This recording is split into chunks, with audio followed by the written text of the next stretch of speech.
Uray ka sa ti karigat na, awanen ti maaramidan ti ama ni Windsor, no di awaten nga awanen ti buridek na ni Jerwin, nga agtawen laing ti 15, kalpasan na aksidente iti barangay Suso iti ili ti Santa Maria. Basar iti inisyal nga investigasyon ti pulisya, ti biktima iti agturong iti amyanan a direksyon. Apaman ang madanunan na iti nakapasamakan ti insidente, maipagrup aginandat na nga overtaken iti sarsarunwen na avan, ngem nasapgud na daytoy, arason ang naawanan iti kontrol ti manibela ken aksidente anadong parnapay iti nakaparking nga truck. Ag-overtake iti maging kanawan nga paset iti dalan, ken tamit tin nga nasagid na detoy may kanawan nga parte iti white photon van. Ket ditan idi nasagid na detoy nga van, nagdire-diretso isuna sir ditoy ayan ti likudan iti truck nga nakaparking DJ mat lang maging kanawan nga paset iti dalan tayo dito yung National Highway.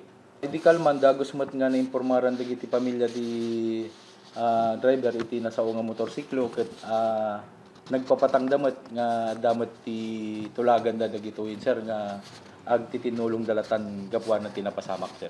Yes sir. So awan ti makaswan sir. Negatiban sir. Inladawan ti ama ni Jerwin ang natulnog nga ubing ti anak na. Elementarya pay laing daytoy inirugyanan na iti agserbi ti simbaan kada Domingo nga isumen iti amuda ang nagturungan na iti aldaw ang mapasamak ti aksidente. So expected mo ni mamong nga malpasti ko na di church 12 o'clock na talaga tadang road meeting the right after third mass. Di after lunch tawag mo lang si Mangpo. Sila bali walang kanyami tatamuni lang baka istambay lang so na DJ church. Then hindi nga nabigla kami lang hindi dati tawag mabaling hindi plano siguro tayo po kanya tanggapin. Saan damit ang nagkurang iti pamagbaga ken Jerwin. Kanayon da palagi panday toy asaan nga agmaneho ti motorsiklo gaputawan ng pay daytoy ti lisensya.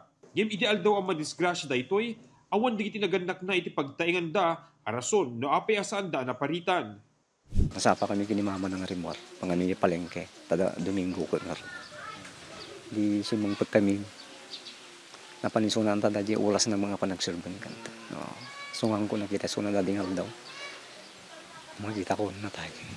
So awan ti hunting nga nakasalita sa mga kadeta nga daw. Ni Jerwin iti nagusari ti half-face helmet idi madisgrasya. Patsyan ti pulisya nga adda kumatsansa na daytoy ang nagbiag no nagusar laing iti umno nga helmet. Takkel ati tsansana nga han ko mga mapukaw iti biag na dito yung nasao nga driver ti motorsiklo ta yan tagi nga rod nga digito iti mang protektar ti ulo ti anyaman wano asino man nga driver nga agmaneho ti motorsiklo sir. Nagpalagip iti pulisya asaan na natalged ti panagusar ti half-face helmet when no nutshell arason ang maiparit nga usared digiti motorista.